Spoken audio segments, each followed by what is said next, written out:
And we're on. Okay. I don't even have my headphones on yet. Okay. Christian Gay is my guest tonight. Thank you, Connor, for buying me a couple of minutes here. Running a little bit late tonight. And how you doing, young man? Good, and I want everybody to know that being late wasn't my fault. It was actually Ed's fault. I had nothing to do with it. Yeah, I see you have learned nothing in being with me the several times you've been here. When everything else fails, you throw your board man under the bus. It's Connor's fault. Oh, okay. Wait, but Ed, you said thank you for buying you a few minutes a second ago. How? Well, that was my idea. Oh yeah, true. I mean, look, dude, I'm just. Connor's getting over you getting over a cold, are you? I think okay. He's going to make it. I think better than I did yesterday. The son and I went down to Vanderbilt and saw my wonderful Wildcats lose to the Vanderbilt Commodores in a good game. Oh yeah, it was fantastic. But, did you watch it? Of course I did. Yeah. Any chance I get to watch Vanderbilt whoop up on a bigger opponent, I will watch it. Okay, Connor, that'll be all for tonight. We're going to go home early. So I got to tell you, Miss Sonia's out there, and I think we'll just do a rerun for her. We're going to go on a 2-hour block. Let her have the whole 2 hours. 2 hours. No, I'll tell you, it was a good game. It Absolutely. Was. And you're right. I'll tell you, when you're in the top 10, you don't go to Memorial Coliseum. SEC's a gauntlet this year. I'm telling you, man. Yeah. You don't. I mean, I've seen it happen down there too many times. Of course. That a number one team went in.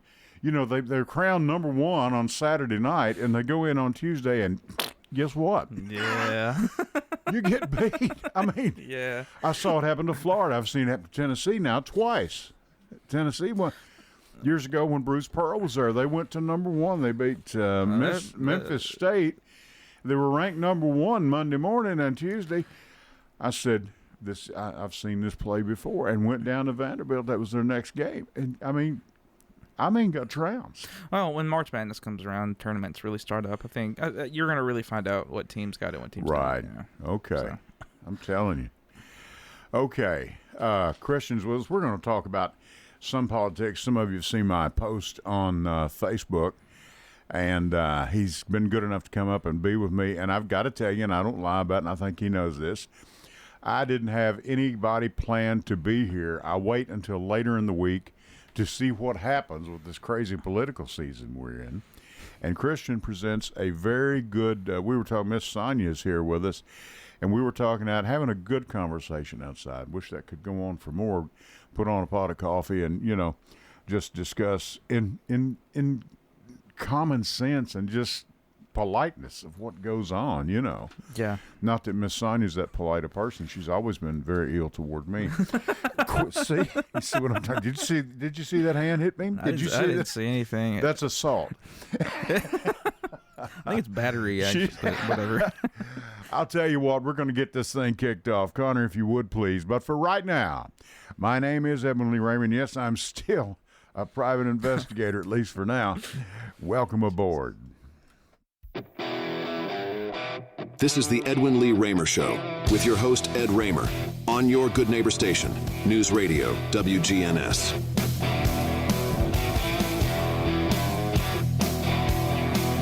And a little rock and roll to kick off your Sunday night. This is Edwin Lee Raymer Show. I'm your host, Ed Raymer.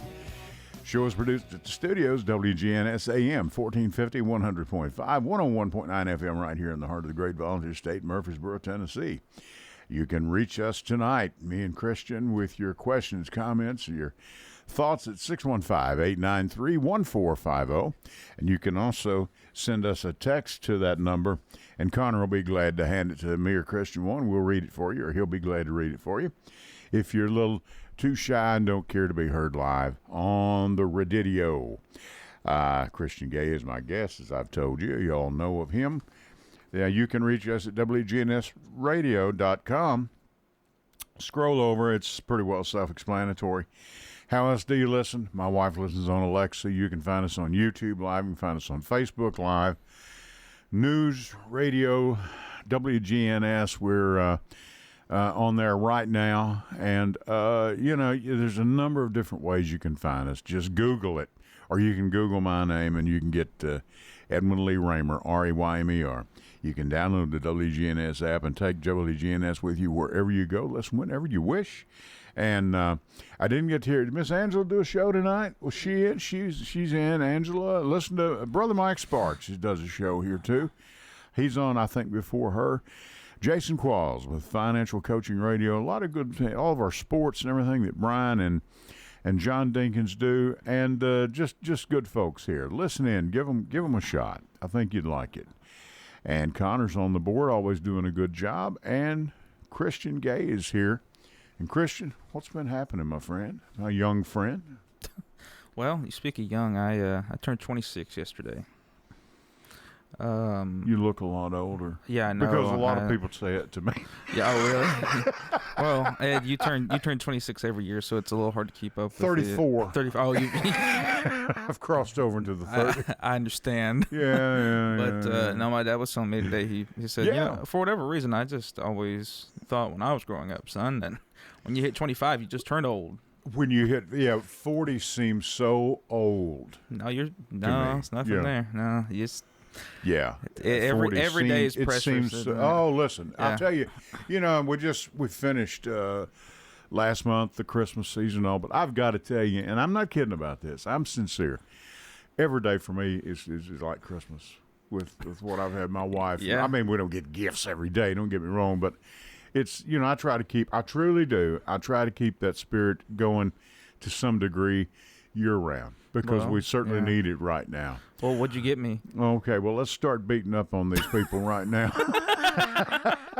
So I was thinking, after you called me and asked me, and I was talking it over with my wife, and I said, well, I think that I'm afraid you have seen this before. And not just you as like a person, but maybe you as a country. But it is the sick society and the sick system. Right. And we talk about the sick society being, society is a French word. It is société, meaning a friendly association with others.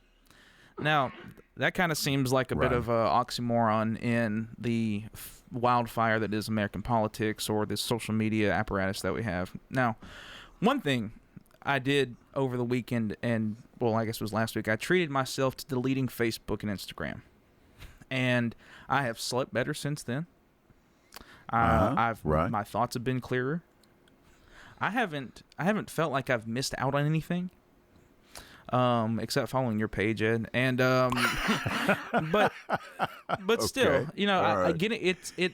Whenever you think about deleting these things, you think that you're about to ostracize and cast yourself into the wilderness. Yeah, that you're about to become so unplugged. I even had a friend of mine at work. He said, well, how are you going to stay informed about anything? I said, have you ever heard of the news? You ever heard of a newspaper? Maybe. Like, you read? I know, and the news, the press is in trouble today. The print media is really, no one likes to read anymore. Well, and I love reading a newspaper. I admittedly, I will kind of divulge into the newspaper every once in a while.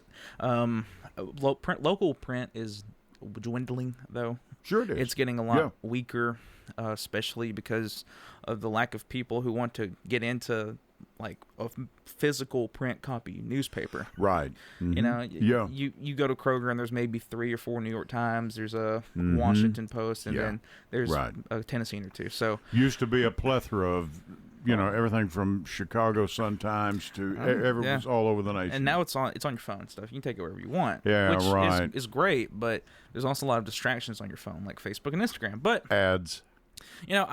We know what sickness is when in the term of the sick society. Sickness being a malady, being it's not anything from a cold, but I think in the way I want to think about it, it is like an illness that gets progressively worse, right? But you can actually go and treat. Like, sure. So I thought about an old joke I heard where there's a guy named John who goes into the woods because he's sick of society. He's so tired of living around everybody else. And so he goes and builds a cabin in the woods. And one day he gets a knock at the door, and it's this old hillbilly Leroy. And Leroy goes up and says, well, I have noticed you have been out in these woods for, 2 or 3 years, and I want to invite you to a party. And John says, well, well, where is it? He says, it's going to be over at my house. He said, look, there's going to be some drinking at this party. And John says, well, I haven't shared a drink with anybody in a long time. Fine, I'll go over and we can, I'll meet some of you people and stuff. And he says, well, there's also going to be some people using illicit substances. He says, well, I don't partake, but I don't judge people who do. He said, well, there's also fights at these parties now. He said, well, I can hold my own. He said, yeah, my parties get awful raucous. He said, there's even some very fast romances go on at these parties of mine. And John says, well, it's been a couple years. I haven't seen anybody else out here in these woods. And so before Leroy leaves, John asks him, says, oh, by the way, what should I wear? Is it a formal, semi-formal? And Leroy says, it doesn't matter. It's just going to be the two of us.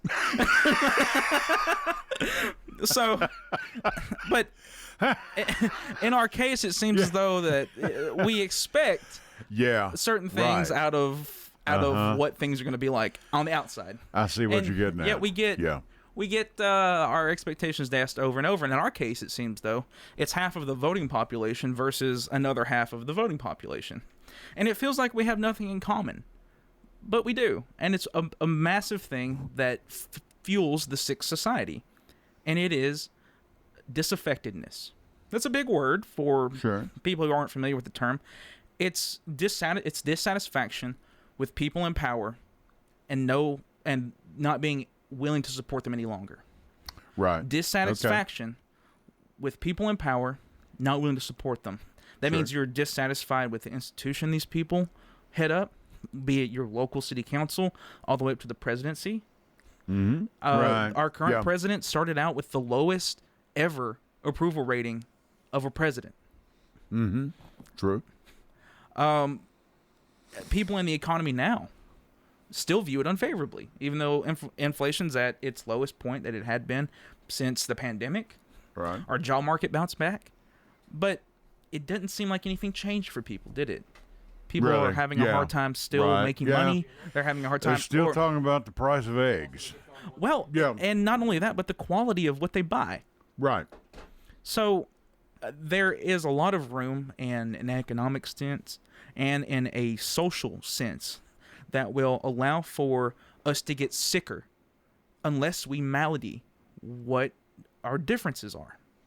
Right. So it comes down to basically age, people's experiences growing up and living in the country, the economic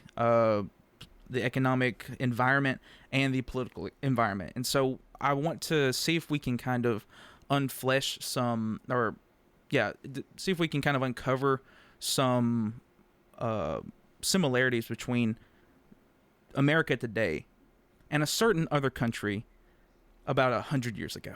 Right. What country would that be? Germany. Germany. It would be Germany. Uh-huh. Okay. So, I think I see where you're leading here. Yeah, I see where you. I'm looking at the road you're driving on here. Well, and one big thing that really got me there was that over the weekend, a Tennessee Republican women's group cited Hitler in promoting its reading list. Now, I don't know about you, but I feel like if you're citing Hitler in something that you're putting out, then perhaps you're maybe on like the bad side of things. So, the Tennessee Federation of Republican Women came under fire for providing parents a reading list for children that cites Adolf Hitler as an example of leadership. Quote, Hitler and all intelligent leaders throughout history have understood that the way to change the country was through the training of its youth, to get them while they are young, the group's reading list said. The list, dated March 2024, is titled Growing American Patriots Through Literacy. The reference was called out on a social media site dedicated to the Knoxville community. Dozens of commenters found the citation of Hitler as a source on educating youth to be offensive. So, how do we make the changes necessary, the reading list says? Just before the Hitler quote, Proverbs 22:6 teaches us that if we train up a child in the way he should go, even when he is old, he will not depart from it.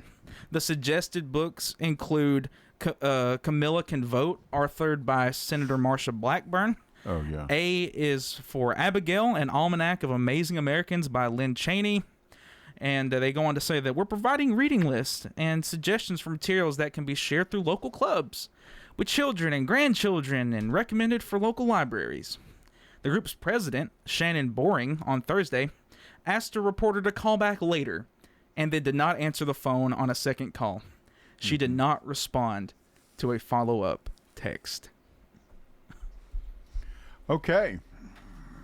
I'll tell you what. It's time for our caller. Is this Jeff? Jeff, are you there? Yeah, how you doing, Mr. Raymer? Doing good. Jeff, let me ask you something. I know you called to ask the questions or make comments. I want to ask you something. You write for a local paper, correct? Yes, true.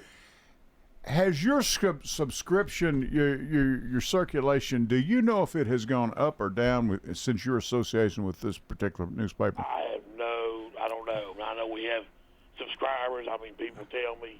I've had people, I do sports, so, I know one guy that he's a friend of mine. He says that when he gets the paper, he reads me and my editor, sports-wise. And I know people that at ball games, the other guy says he gets it. I mean, there's people that get the paper. Do I know how many? No. But I'm sure more people read it online. I'm sure they do. Right. Okay. Hard copy. I don't know how many subscribers they have. I don't know. I have no idea. Couldn't tell you. Thank you. Jeff, what you need? You should have been with us at Vanderbilt yesterday. Well, maybe you shouldn't have been there. When you turn it over 17 times, you're not going to win. Right. And heavily, it's Memorial Gym, not Memorial Coliseum. Memorial Coliseum is the next. I'm sorry. Yeah, your Memorial Gym. I'm sorry. First of all, and second, when they write a check to us on Monday or Tuesday this week, they'll learn because they stormed the floor, as you know. Yes. This is the third time they've done it. Well, football did it against Alabama. The second time they've done it in 2 weeks. So they'll fine this time. If they fine them, which if Sankey does, it'll be $500,000. I had heard that it will be $500,000. When you write the check, you don't write to the conference office. You write to the university. So they'll write a check. They have the university to take you for $500,000. Wait a minute. They write a check to the University of Kentucky? Yes, they do, because when they storm the field against Alabama, oh man, Alabama. When they storm the field last week against Tennessee, they wrote to Tennessee. You don't write to the conference office people. You write to your opponent.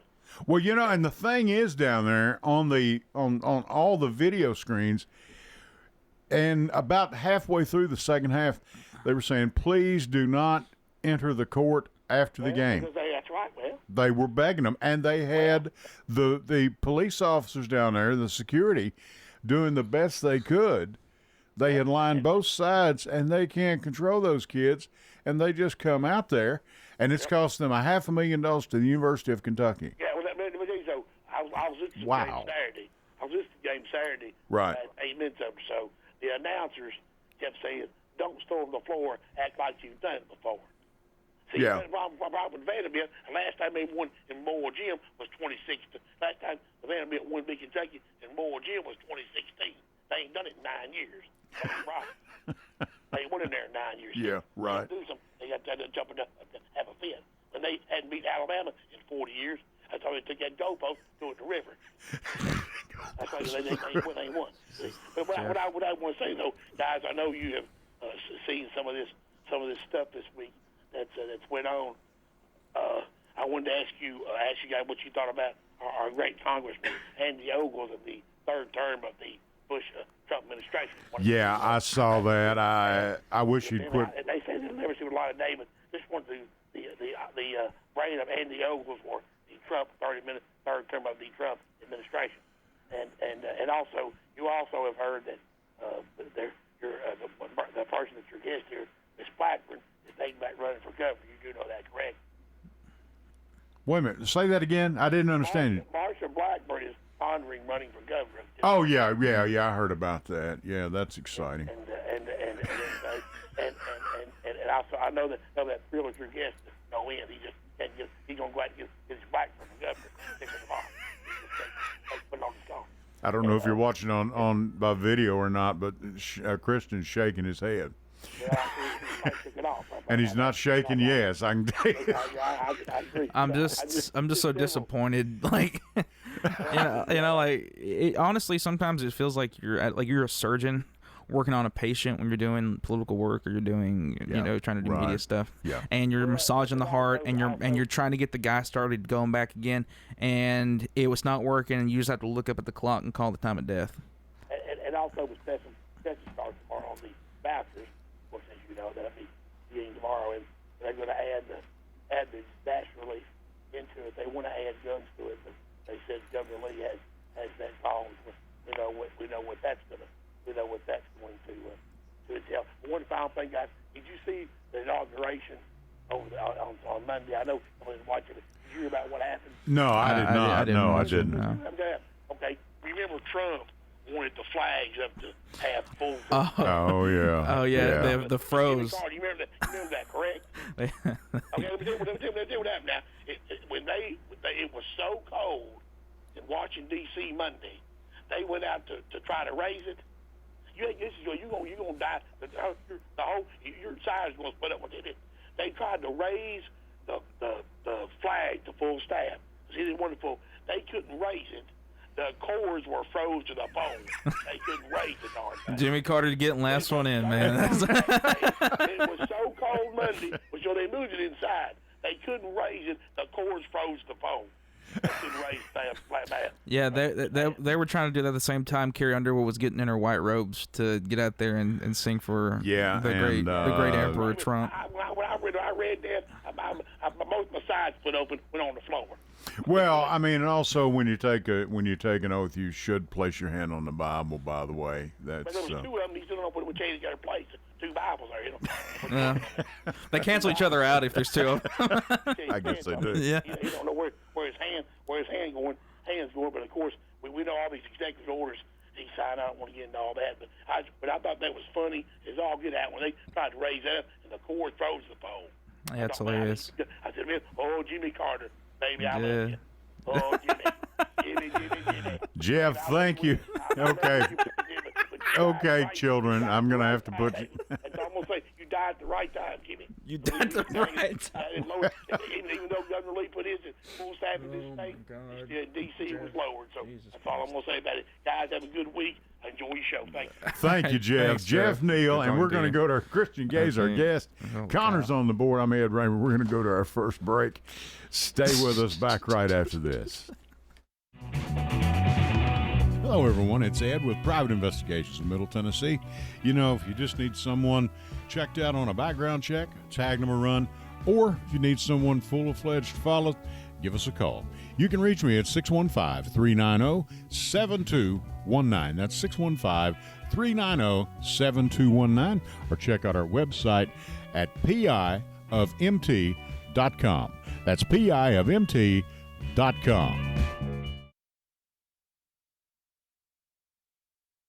I felt so alone, scared, angry, full of self-pity. I just wanted to die, so I took another drink. Then I heard about AA and went to my first meeting. The people there talked about those same feelings. I was no longer alone. They gave me help to stop drinking and hope to start living. Alcoholics Anonymous, it works. Look us up. Check your phone book, newspaper, or aa.org. Go to J. Mullins Jewelers and check out their collection of reactor watches. They're located at 352 West Northfield Boulevard right here in Murfreesboro, Tennessee. And also custom-made jewelry. If you want it, they can make it for you. Also gifts for any and all occasions. Weddings, graduations, family reunions, anniversaries, all of it. That's J. Mullins Jewelers, 352 West Northfield Boulevard right here in Murfreesboro, Tennessee. Hello, everyone. It's Ed with Private Investigations in Middle Tennessee. You know, if you just need someone checked out on a background check, tag them a run, or if you need someone full-fledged to follow, give us a call. You can reach me at 615-390-7219. That's 615-390-7219, or check out our website at piofmt.com. That's piofmt.com. I felt so alone, scared, angry, full of self-pity. I just wanted to die, so I took another drink. Then I heard about AA and went to my first meeting. The people there talked about those same feelings. I was no longer alone. They gave me help to stop drinking and hope to start living. Alcoholics Anonymous, it works. Look us up. Check your phone book, newspaper, or AA.org. Go to J. Mullins Jewelers and check out their collection of reactor watches.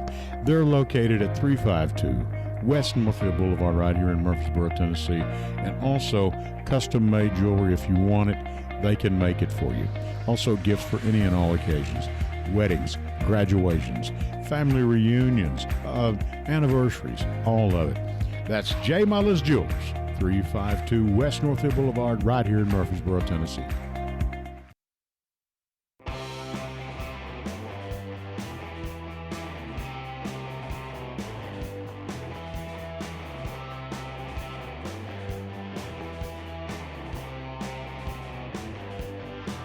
All right, and we are back. I have had Connor pull up via YouTube, courtesy of YouTube, Thursday night's Rutherford County School Board meeting. I did not know that the Rutherford County School Board had been endowed with such power or authority. I want you to listen to this, and Connor's going to start this for us. This meeting was about 3 hours. This is a proposal put forth by Ms. Rosales. Is that her name? Rosales, whatever. On the Rutherford County School Board. And I want you to hear this. Connor, if you'd go ahead, if you can, please start that. Mr. Reed, already on his way.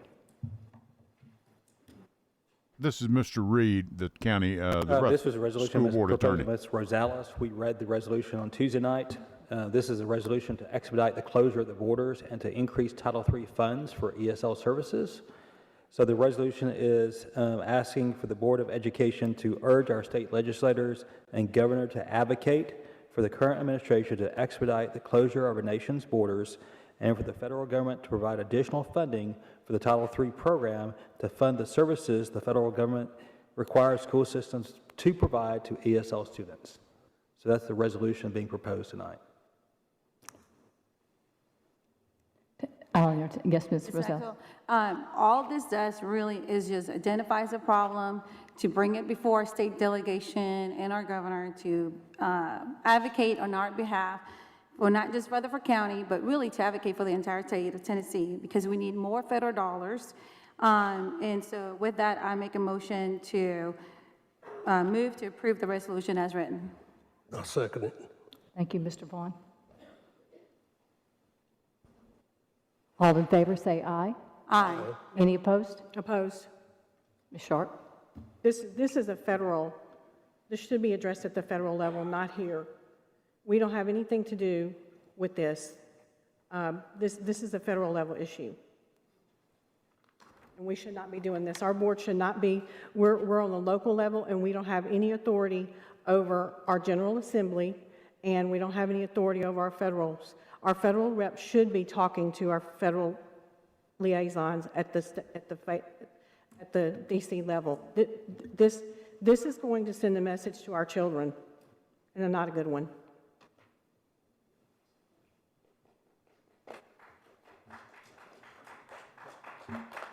Did it pass? That's your Rutherford County School Board. Did it pass? Yes. Holy cow. Wow. Christian, What on earth? your comments. So there's... Now, please do not use foul language. Oh, no. I couldn't believe what I was hearing. If they were worth the foul language, I think it would be different. But there's a complicity that's horrifying from Ms. Rosales and the rest of the good, God-loving bigots that are wishing to, as the voice of reason, Ms. Sharp, I believe is her name, Yeah, Ms. said Sharp, right. that it's going to send a message to our children. But, you know, I've learned one thing about reasonability in the face of people who wish to exercise power indefinitely is that they don't care. Yeah. They've right. never cared. and that this cruelty is the point. I don't know if you've heard about the ICE raids that are trying to happen in Chicago. I have. Where ICE agents are trying to stop buses, or they're trying to go into schools and they're being stopped by the administrations, because you can't just come in and try to use children to get to parents. I know. Because aren't we more civilized than that? But you see, they've marked it as a problem already. These people, these illegals, quote unquote, are a problem. And there's only one solution. And it's, as Donald Trump says, it's to put them on military planes, have them flown to a country that may or may not even have came from, and then start a trade war at 4 o'clock in the afternoon today between Colombia and the United States. Right. And look, the cruelty that they're getting at is the point. Ms. Rosales doesn't care. If you notice, she even tried to brush past the whole, well, it's just because we need more money, we need more funds. But the complicity that this school board has... I fail to see the link there. I did too. Their money comes from the county. Well, they think they rule the world, I guess. And that's I think, a problem with a lot of people who become so vain with their usage of power. There is a scientific study that shows that when a person has any sort of authority, it begins to change their brain chemistry. Okay. And so... I like that. Leave my microphone on. Let them catch my laughter. Sometimes, if you have a brain chemistry to change, then it can really do a number on you. But I think for these people... You're kidding. I wish. But for some people, it allows them to do the thing they've always wanted to do. Ms. Rosales and her husband, I'm pretty sure, run an organization called Latinos for Tennessee, who try to get Hispanics across the state to come together and meet with solely Republican members of the state house, federal Congress, and they're taking a portion of Hispanics who are, again, disaffected, that word I used, they were dissatisfied with the prior administration's immigration policies, and they're pulling the ladder up behind them saying, well, I got mine, screw you, like I did everything I needed to do. God forbid the waiting list to actually get in to be a citizen the quote-unquote right way is 20 years behind. Yeah, right. And, it's really a shame whenever there are people who are being threatened by cartels, need somewhere to go work, and then do the jobs that white people don't want to do, and all of the fruit rots in Alabama's orchards. And that could be where we're headed. Or the commodity farms that happen that we have that line the state with Tyson chicken, or whatever kind of other grains we use when we don't have workers for that. I don't know what's going to happen to the people who own the places, but I'm pretty sure they're not going to really like the whole let's just ship everybody up and make everybody white again. I don't exactly know where they think our labor force is going, but I don't know that a lot of people want to get out and really do that kind of work because it's been shown in states before. Yeah. But I'm not surprised. And this is one of these things that they use to beat you down with. Because good-natured people are going to understand that this is something that they're going to... It's a thing that horrifies you. And then you get numb to it. In Milton Mayer's book about Nazi Germany, it's called They Thought They Were Free. People were seeing these decrees, or this, January 6th type violence happening, or the communists and the Nazis are out shooting each other in the street. It's just political violence. I'm not really involved in it. Well, the changes came at a drip, at a drip, at a drip, at a drip. And when it was too late to do anything, they either felt as though they didn't have to, or that it'd be impossible to make a difference.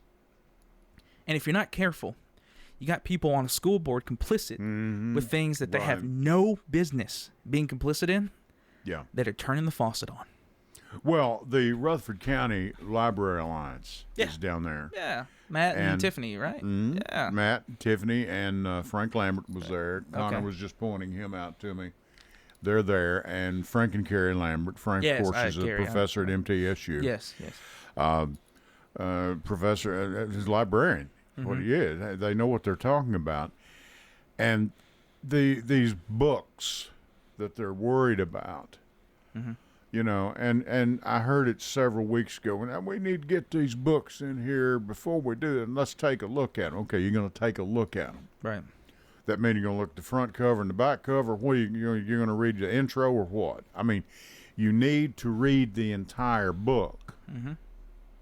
Well, context doesn't matter for them, does it? It's context. No, it doesn't. Context is too complicated. It's too nuanced. Whenever people who are like this in power, they see one thing that they go against. It's like whenever the Nazis got all of the like postmodern art and put it in a big gallery and would parade German citizens through it to be like, look at this, look at how bad this is, and like droves of Nazis or droves of German people would come to like pay for the art that was supposed to be banned and made fun of because they liked it. Yeah. Because they loved it. So you start doing this with books, and people are going to find ways to read them. The lessons aren't going to disappear. My entire premise is, have these people heard of the internet? Apparently not. I mean, because you can get just about anything you want. By the way, interesting comment. I think we've talked about this before. Now, this was once, Trent, I don't know if it still is or not, one of the largest collections of pornography. You know who holds it? I don't know who you?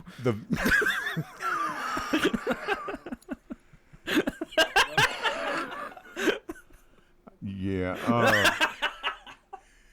Believe it or not, folks, there is one adult here in the place right and now. It's Connor. Okay, the other two are it's true. Thank goodness. The Vatican. No kidding. No kidding. At one time, and it still may be true. I don't know. Well, I doubt the Vatican, like Tennessee, has made it to where you have to like provide your face and like your photo ID to go and look at such pictures and kind of doubt that. Yeah. And so Tennessee, they're actually doing a thing to where they're trying to limit access to things that. And I understand pornography is harmful for people who aren't ready for that. Yeah, kids. I understand. Children, all that, all children that. stuff. So like, there's a reason why it's there, but. It seems as though they're really trying to make it difficult for anybody to get to it. Yeah, I mean, it's been said for years. You cannot legislate morality. No kidding. You can't do it. Yeah. And these people apparently have not heard of the internet. No. And the people in the school board have never heard of the separation of powers or federalism or any of these other big words that make government work. And you wonder if they ever took history in school. I bet you they have, and they learned that whenever they do things like this, it degrades the trust that people have in their institutions, which makes a sick system from a sick society. When you have people who are constantly at odds with the things that they're supposed to be putting their faith in, that the people in power would do the right things for them. Right. And that constantly is being undermined by their actions. And like what's her name? Miss Sharp, Miss Spark, what's her name? Miss Sharp. Yeah. And she said, when you keep sending these signals out, these shots across the bow, that if you're brown and you're here, and maybe your parents weren't here legally, this denaturalization executive order that the president has thrown up to hope that the Supreme Court will overrule and change the Constitution without a constitutional amendment. We go so far as to wanting our own exercises of morality. It's not that, Ed, they don't want to legislate your morality. They want to legislate theirs. Well, they'd better get started then. You better get cracking. Better hop to it. I'll tell you what we're going to do. If it's all right, Connor, let's go to our last series of breaks here. And then when we come back, we'll have the balance of the hour, what's left of it. Christian Gay's my guest here. Connor's on the board. Ed Raymer here with you. Stay with us. Back with you right after these good words. Hello, everyone. It's Ed with Private Investigations in Middle Tennessee. If you just need someone checked out on a background check, tag them a run, or if you need someone full-fledged to follow, give us a call. You can reach me at 615-390-7219. That's 615-390-7219, or check out our website at piofmt.com. That's piofmt.com. I felt so alone, scared, angry, full of self-pity. I just wanted to die, so I took another drink. Then I heard about AA and went to my first meeting. The people there talked about those same feelings. I was no longer alone. They gave me help to stop drinking and hope to start living. Alcoholics Anonymous, it works. Look us up. Check your phone book, newspaper, or aa.org. Go to J. Mullins Jewelers and check out their collection of reactor watches. They're located at 352 West Northfield Boulevard right here in Murfreesboro, Tennessee. And also custom-made jewelry. If you want it, they can make it for you. Also gifts for any and all occasions. Weddings, graduations, family reunions, anniversaries, all of it. That's J. Mullis Jewelers, 352 West Northfield Boulevard right here in Murfreesboro, Tennessee. Hello, everyone. It's Ed with Private Investigations in Middle Tennessee. You know, if you just need someone checked out on a background check, tag them a run, or if you need someone full-fledged to follow, give us a call. You can reach me at 615-390-7219. That's 615-390-7219. Or check out our website at piofmt.com. That's piofmt.com. I felt so alone, scared, angry, full of self-pity. I just wanted to die, so I took another drink.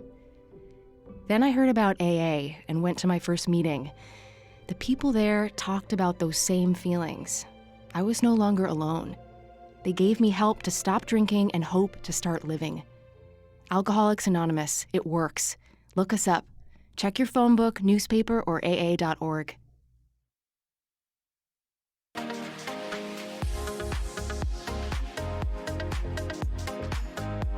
All right, we're coming back. Christian Gay is my guest.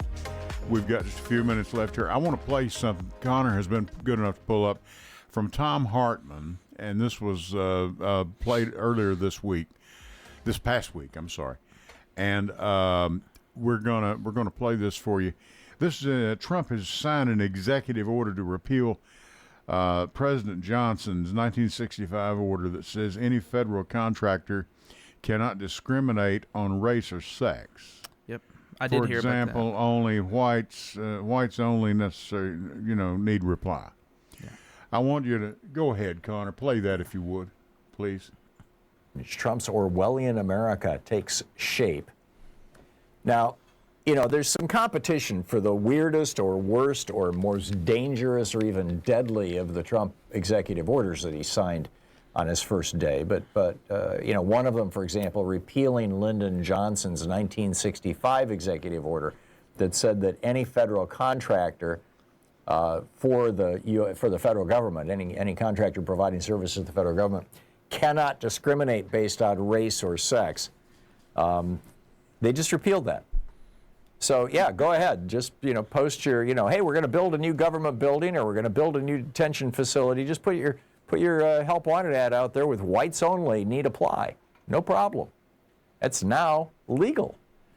Another executive order he signed this week, I talked about it at some length yesterday, proclaims that men and women are assigned their birth at conception. Actually, at conception, we're either all women or all non-binary. Men don't appear until about 6 weeks after conception. But really, this was a way of laying the groundwork for fetal personhood, which I talked about yesterday. But the most troubling of the executive orders is the one with the Orwellian name, Ending the Weaponization of the Federal Government. It lays out a rationalization to investigate and then prosecute the investigators and attorneys in the federal government who looked into Trump's many ties to Russia and Putin. And then it goes after those who tracked down and imprisoned January 6 seditionists and who tried unsuccessfully, thanks to Merrick Garland's temerity, to prosecute Trump for his attempts to overthrow the 2020 election and to steal top-secret nuclear and espionage secrets, which he allegedly then have made available to random foreign spies passing through Mar-a-Lago. This weaponization executive order makes clear right from the get-go that this is just pure politics and that it's not really about ending the weaponization of government. Sure. It's about beginning it. Okay, yeah. I'm going to ask you, Chris, how's that grab you, sports fan? Now, I agree with a lot of what Tom says, but there's one thing that I took.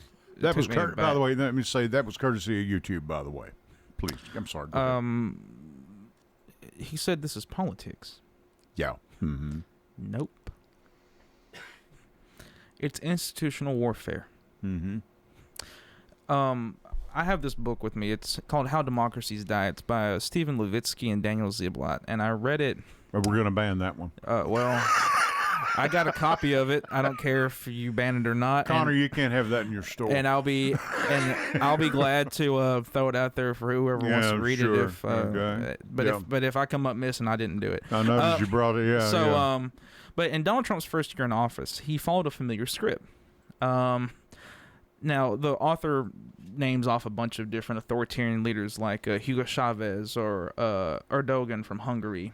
Right. America's new president began his tenure by launching blistering rhetorical attacks on his opponents. He's always done that, though. Now, this book was written in his first term. In his first term? So right. He called the media the enemy of the people. He threatened to cut federal funding to major cities. He questioned judges' legitimacy. And Trump was unsparing in his attacks on the media. And they were unsparing on covering him in his first 100 days. He was everywhere. So there wasn't a day after these things where the Trump administration felt besieged by, well, what about Russia? What about your ties to Russia and Putin? What about the appointment of Robert Mueller, who was going to investigate these things? And even said, and don't you forget, whoever's listening, that they said that even though that my work, he said that even though that this report does not make him guilty, it doesn't make him innocent either. Yeah. That I can't say that he's guilty. But if somebody wanted to prosecute him, here's 400 pages of evidence that shows ties between meddling in elections to trying to get a foreign power to investigate your political rivals. And we've got the same thing happening now with Elon Musk. So President Trump exhibited continues, I never thought I'd say that again, authoritarian instincts during his first year in office. Now, you hear the word authoritarian, it doesn't mean anything to you. Yeah. So if any of you were bullied in school, or if any of you have a boss that was just incredibly cruel to you, that's kind of what that is. It's bullying, it's hatred, it's disgusting behavior toward you. So authoritarianism is something that is constantly creeping into and is being emboldened by the people that fund Donald Trump, all the way down exactly right. to this school board who wants to then not bend the knee but raise the arm to Donald Trump's policies. Right. You know, I'm not surprised by it. I'm not surprised that he pulled the security clearances of people who wanted I know. Who either had been investigating, or I think Anthony Fauci, who helped lead us through the he's a coronavirus bad guy. He's a pandemic, bad guy you know? anyway, yeah. So I think even Lindsey Graham came out and said, and you know how Lindsey Graham, always make way for his grievances. He said that he thinks it was a mistake, but we'll see how far that holds whenever something else troubles Lindsey that he needs passed. Yeah, but right. So there are echoes of the 1920s and 30s in America. Right. Whenever a president, I could not agree more. Whenever a president begins wielding the sword of wishing to purge his enemies, being either killing their political careers or perhaps inciting a riot on a Capitol building when your opponent's being, or pressuring state officials in different states to try to find more votes for you that is listed in many phone calls that they recorded, or whenever you are trying to parrot different theories about your voting machines that weren't true, that were made up by Sidney Powell, the attorney in Arizona. When you're trying to wage war on not just the Constitution but the many institutions that make up the country, you're no longer a patriot. You're an enemy of the people. Right. And there are people who are emboldened in this county by these things. Jamie Averwater, when she ran for Congress against Stevens, she tried to out-Fuhrer the Fuhrer. She came out and she brought out and said, hey, look at my mailers that have all these nasty policies about Hispanics in my very rural and I think white thing. And Robert Stevens was doing the same thing. They were having how much can we hate brown immigrants the most. How much can we hate brown people? The most. Sure. And you know, Sure. then these people are on your city council. Shane McFarland will constantly talk to people who are in sports who don't like trans people and will constantly hate on trans Right. people. Mhm. Regardless of your stance, maybe don't be denigrating small amounts of the population for political points. All of these things that we would never expect from these people, because honestly, all of them should be incompetent, but they supplement their incompetence with hatred. Back in my day in the 70s when I was coming up, they would have never been considered for office. Well, they would have never considered No. saying these things. No, and let me say this, in either party, No, yeah, they would say, come on, you can't, get out of here. Go yeah, on. Go, yeah, go. You're just crazy. Go somewhere else. Nah. I'm sorry, we don't want you. And I'm telling you, y'all weren't around then.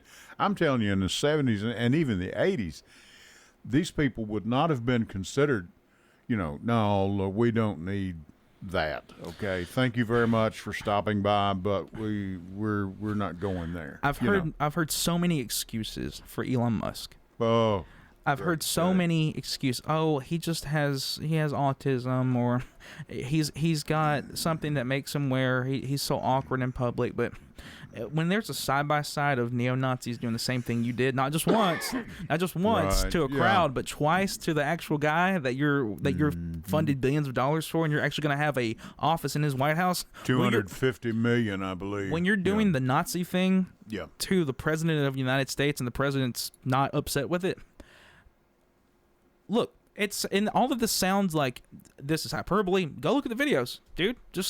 I mean, instead of a man having guts enough to stand and say, hey, you got a lot of money, I'm proud of you, but thanks, but no thanks. no. How do you keep the grift going without that money, Ed? I know. So I know. when we began to then flow in and normalize this kind of radical, this radical language, rhetoric, and see, because on the internet, people have made it a thing that's not a big deal. Right. Drip, drip, drip. Sure. Next year, if things are changing, we may not have the right to have this conversation. I know. And that has crossed my mind many, many times over the last year and a half. I wonder if your city council will go talk to Mr. Rosales and ask to have us put somewhere. I don't know. I wonder if Jamie Averwater and Sean and I'm saying your names, and Kurt, whenever if he ever gets a backbone. I don't know if any of these people will say no, because if you noticed, Sean wasn't there and Jamie wasn't there for the votes on that big ordinance that was hating on gays in the last couple summer sessions. Yeah. Well, I noticed there was a really surprising trend. They were both going to be up for re-election. Mm-hmm. Of course they didn't vote on it, because the people there had nothing to lose. Sure. But they were all there to repeal it. And they did the right thing at the right time. Not because it was right, but because it benefited them. Drip, drip, drip. That faucet of complicity, of wanting to exercise your hate because it feels good, is not government. It is incompetent. It is spitefulness. It is destroying the American ideals of what we can do when we do things together. Sure. But when we begin to rip each other apart at the seams, and you're complicit in it, you will wake up and your legacy will have slipped away from you to where people spit on your grave, you become a Confederate. Yeah, right. People have to either choose in or choose up now. Because if you obey in advance to these people, they will take more from you than you ever thought was imaginable. Sure. And that is, we've got about a minute and a half left. I love having you up. Thanks. I love our young people here. Connor's doing a great job on the board. My mother always, no, I'm serious. My mother always said, keep yourself, stay in touch with young people, because it'll keep you young. It won't keep you young. Well, you're only 34, Ed. It will keep you thinking, that your way is not the only way. Sure. And I want to tell you right now, you all don't know Connor, that he's behind the mic and behind the scenes. He runs the board. But you've seen this young man, and I'm going to tell you right now, there's people out there I know You're scared to death of this guy, aren't you? Yeah, you're scared to death of him because he speaks the truth and common sense. This is your youth, ladies and gentlemen. Wake up. All is not lost. Okay? Well, in closing, yeah, you got 30 seconds. Every lie that we tell is indebted to the truth. And soon enough, that debt will be paid. Yep. Every lie we tell incurs a debt to the truth. That's right. If they take everything from us, if they ship all of us away, if they begin to target our representatives, they can never take the truth from us. I want to thank you for being here, Christian. And we've got to go. It's 9 o'clock. Thank you so much. And he will be back, I hope, ladies and gentlemen. Edwin Lee Raymer. Until next Sunday at 8 o'clock, I'll catch you down the road. Good night.